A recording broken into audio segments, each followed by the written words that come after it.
जय श्री कृष्ण। आज ही हम श्रीमद् भागवत रहस्य के दूसरे स्कंद का अध्याय नंबर 2 करेंगे। 2 करेंगे जिसका शीर्षक है परीक्षित की स्पर्श दीक्षा। कल हमने गुरु के बारे में पढ़ा पहले अध्याय में, अब इसके आगे चलते हैं। श्री कृष्णाय नमः। ओम नमो भगवते वासुदेवाय। श्री कृष्ण शरणम मम।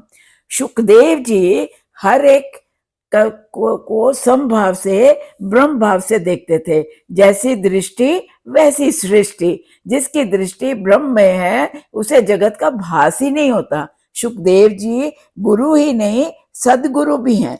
सुखदेव जी जैसी ब्रह्म दृष्टि वाले सुलभ नहीं है, वैसे ब्रह्म ज्ञानी ब्रह्म ज्ञान की बातें करने वाले तो सुलभ हैं। सुखदेव जी जैसे गुरु मिले तो 7 दिवस में तो क्या 7 मिनटों में भी मुक्ति दिला सकते हैं, किंतु शिष्य भी परीक्षित जैसा अधिकारी होना चाहिए। कहते हैं सुखदेव जी तो 7 मिनट में भी मुक्ति दिला सकते हैं, परंतु शिष्य भी योग्य होना चाहिए जो उसको समझे। गुरु और शिष्य दोनों अधिकारी होने चाहिए।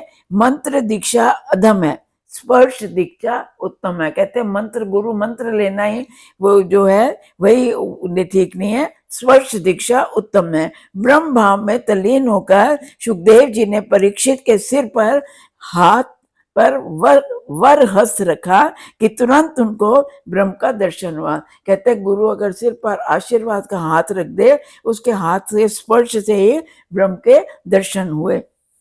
परीक्षित के लिए सुखदेव जी आए, अन्यथा लाख मंत्रण देने के बाद भी सुखदेव जी को आंख उठाकर देखने की भी फुर्सत नहीं है, क्योंकि सच्चा ज्ञानी एक क्षण भी परमात्मा के दर्शन किए बिना नहीं रह सकता। कहते हैं उनको अगर लाखों निमंत्रण भी दो तो सुखदेव जी नहीं आ सकते, क्योंकि हमेशा वो ब्रह्म ध्यान में लीन रहते हैं। लेकिन परीक्षित के लिए वो आए।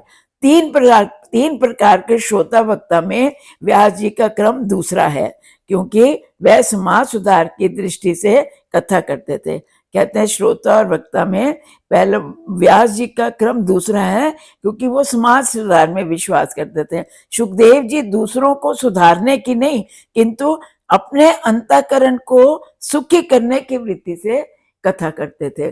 सुखदेव जी ने कथा आरंभ की, परंतु मंगलाचरण नहीं किया, क्योंकि उन्हें देहमान बिल्कुल नहीं था। उन्हें ध्यान ही नहीं कि वो कथा कर रहे हैं कि कथा शुरू होगी, उन्होंने इसलिए मंगलाचरण नहीं किया।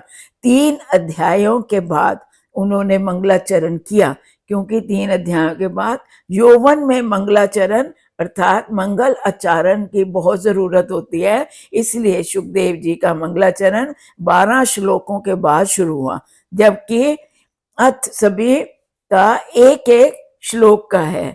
भागवत में 3 मंगलाचरण आते हैं, प्रथम व्यास जी का, दूसरा सुखदेव जी का और तीसरा सूत जी का। जो संपूर्णता वैराग्यमय हो वही उत्तम वक्ता है।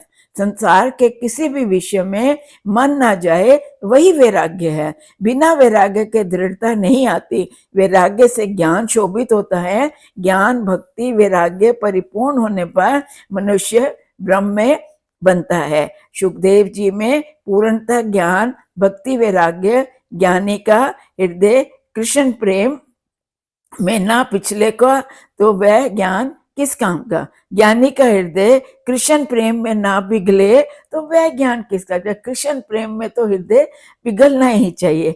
अब हम अध्याय 3 भी शुरू करते हैं। परीक्षित का सुखदेव जी से प्रश्न, मृत्यु समीप हो तो मनुष्य को क्या करना चाहिए।